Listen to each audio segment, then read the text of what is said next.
All right, so what about the platform? First of all, what is the platform for web applications? Basically, that's everything but the web server and everything below it. Okay, so the platform that comprises the functionality used by web applications uh, is normally something that the application itself is built by and with.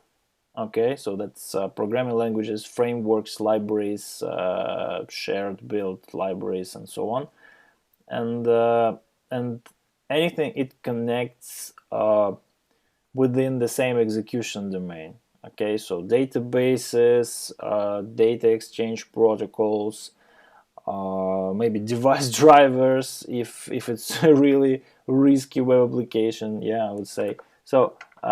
Normally, it's the language, it's the development language that is used to build the application, and some components that are dedicated or shared in the form of a database or a data exchange, data connector module, something like that. So that's what the platform is. What can be done against that, and what are the specifics? Let's review.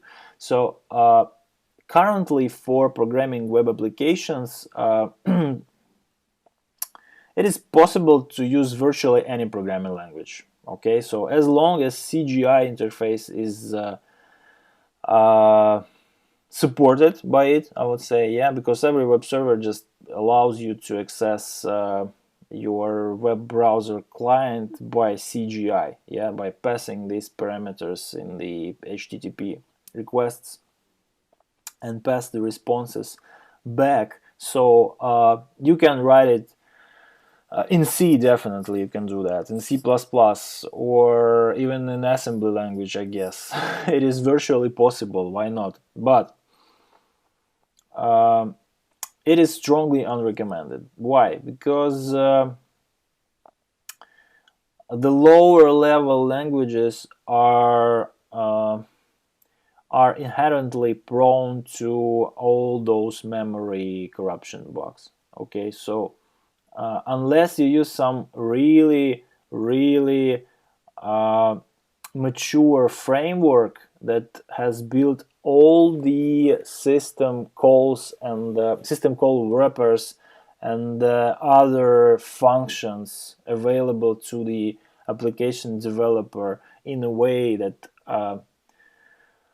theoretically excludes the probability of memory corruption. Yeah, so unless you arrange that level of security of the environment, it is not recommended to use the lower level languages at all. So you have to use something that has got over, yeah, that memory corruption problems. And there we can choose from a variety of things, but the most success I would say have those two, Java and .NET. So these are the languages, yeah, that are designed specifically to be at a higher level of abstraction and avoid all that problems that are associated with memory management, with memory access, with buffer control, with garbage collection, with all that things that are like in the lower level languages reliant upon the developer to arrange manually. Okay, so here everything is built in, and we can expect from Java, for example, that injection vulnerabilities, yeah, they will be there, but buffer overflow is it's rare. Okay, so at the same time, the Java runtime environment itself, yeah, the virtual machine that runs Java code, is prone to many different vulnerabilities, including memory corruption bugs. But the Java, the language itself, is more or less secure, I would say, right now. That causes a lot of problems as well, because when we are talking to software developers and we are telling them, guys, let's go through some bootstrap of application security. Let's have a course, okay? They say, oh, let's skip all that all that buffer overflow crap, because we use Java, we use .NET, we don't use the languages that can be possibly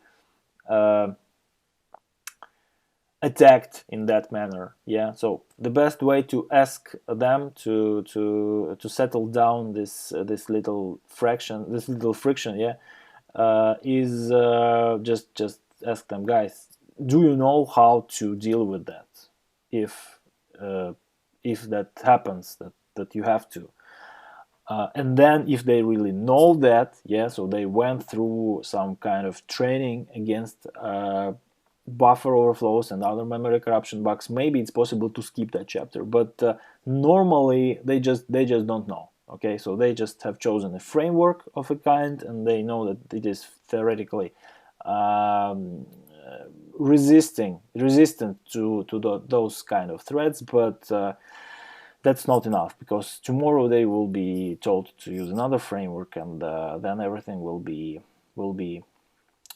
yeah, not that funny. Okay, so it's prevalent. Okay, so Java and .NET is dominating enterprise world, I would say. So the most amount of code that is written for large enterprises, in-house or outsourced, it's in those two. Okay, there are edge cases of using PHP, or very, very customized flavor of PHP that is in the end anyway is translated to some binary code, right, for higher performance, for example, as in case of Facebook. Okay, but mostly that is Java or .NET. Yeah, if it's like, I don't know, is it okay to say low end here? So if it's low end, and if it's like generally available to a really to a guy who is just starting his career, or the girl who is just starting the career in the software development, and they want to build up their application, it is most probably the PHP. Yeah, the platform of choice will be PHP, because it's it's dominating the open source world, and it is really simple to start with, and it has connections to most frameworks and databases, and can implement virtually anything from XPath and XML handling to connection to any database management system. So that's very, very popular, and that caused a lot of troubles previously, and still continues to create a lot of security considerations, because previously PHP was not a very good tool by itself, but now it's getting more mature, but still there are different cases. Now it's more of a misconfiguration, not the memory bugs, but still exploits for PHP are reported with some rate. Okay, it's not rare to see that on public. JavaScript is a problem in and by itself. Okay, so that's the language that first of all was created within 10 days, literally. That's a really sad story, but its simplicity and its ability to run in different browsers, and now on the server side as well, it caused a tremendous popularity, and now we see this phenomenon of JavaScript running on virtually anything. Okay, so we have to deal with that somehow. The community is going through all this trouble by creating a lot of frameworks. Yeah, let's discuss them a little bit later, but the inherent problems with JavaScript remain. They are planned to be circumvented in the later releases of the language specification, but unfortunately those specifications, they introduce more security considerations than they resolve, I guess. So then we have those two, Python and Ruby. Python is getting more and more popular, and that's a good thing, because yeah, the language is really interesting. It's more or less simple and really easy to get started with, and it's a little bit firm and strict in the same time. So Uh, Ruby has multiple frameworks and it's powerful by itself too. However, those two have a really weak point. Yeah, so they are not very good with versioning and dependencies. Yeah, so it even is more convenient now to create a virtual environment with all dependencies installed locally, just in the current directory, for a Python or Ruby application. So yeah, that's ridiculous sometimes, but I hope that will be resolved in Python version 3.6 already. I don't know. So multiple versions of compilers and interpreters and multiple versions of libraries and dependencies causes a lot of trouble in those two realms. So what do you need to know about that on the principle level? So all these programming languages are either scripted or compiled. I would say that neither of them is truly compiled, because yeah, Java and .NET, they create assemblies of some sort, but those are more of like bytecode translated for later use memory chunks. Yeah, and Python of course creates the PyC files as well between the runs of the code that is not changed from run to run. Yeah, so that's questionable whether that is a compiled code. So let's assume that everything is more or less scripted here. Okay, so what does that mean? So compiled code resides on the disk in some kind of a binary representation. Okay, so it shouldn't be processed by compiler or interpreter every time it runs. On the other hand, a scripted program is just a text. Okay, so it's compiled to the memory every time it is run. Okay, so what's the difference in terms of security?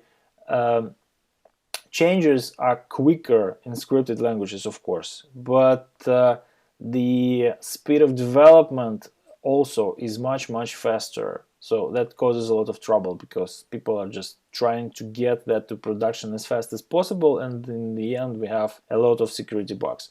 So I would say that as a penetration tester, you will be faced with different speed of response. Yeah, so Java will be probably much faster than Python and PHP. Okay, so since it's like more binary, less processing, more code in machine readable form, not human readable form.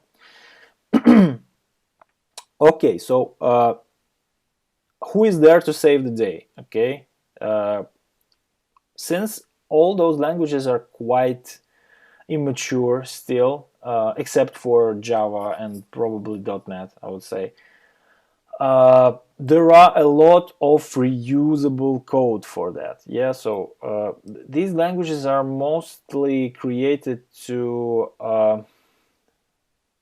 implement the primitives. Okay, to implement the very low level actions that in order to be usable, in order to be useful for web application programming, have to be combined into some larger constructions like classes or libraries or collections of functions, templates, and so on. So some means of automation of development are in the game right now. So that means that a lot of so-called frameworks are created for every language. So there is no chance you will be successful in your development career if you just start typing in Python commands every time. You need to create a web application from scratch. You have to use some existing code. Yeah, and frameworks are there just for that. That's the good thing. Because the more code is reused, the more are chances that someone will find vulnerabilities in these chunks, in these pieces of code, and it will continue its existence with less vulnerabilities. than if it would be than if it was built from scratch every time. Okay, so this is logical, but there is always a but, and in this case it's that the more we develop the frameworks, the more functionality we add, yeah, and it is not really thoroughly tested. If it's open source, that doesn't guarantee that this presumed potential for review by 1,000 of eyes of interested developers actually results in someone just going in and reviewing anything. Yeah, so no matter it's open sourced or closed sourced, it will have large impact. Yeah, so once with a low probability there will be a security bug, it will be almost automatically used to build or rebuild new versions of web applications, and it will be deployed widely throughout the internet. Okay, so checking whether the application you're trying to hack into uses the components, the frameworks that have known vulnerabilities, is the reasonable first or second step in the penetration test of web application. Okay, so these are different popular framework you can find currently in use by developers, and I would highlight maybe AngularJS here, because yeah, vulnerabilities in jQuery are reported more or less frequently. However, AngularJS is an example of a framework that is developed by Google. Okay, so Google, when they do something, when they really focus on doing something, they normally do a good job. So but there is this never-ending cat and mouse game. So there is this new class of attack, for example, AngularJS template injection. So there is you can imagine that as a kind of sandbox. Yeah, every new version of a framework, of the framework, is introducing new controls. Yeah, over that sandbox. Yeah, and hackers are starting with each new release. Hackers are starting to get the new ways to get out of that sandbox, and normally they succeed, and then the new version of the framework is released, and so on. So that happens like as we speak. Okay,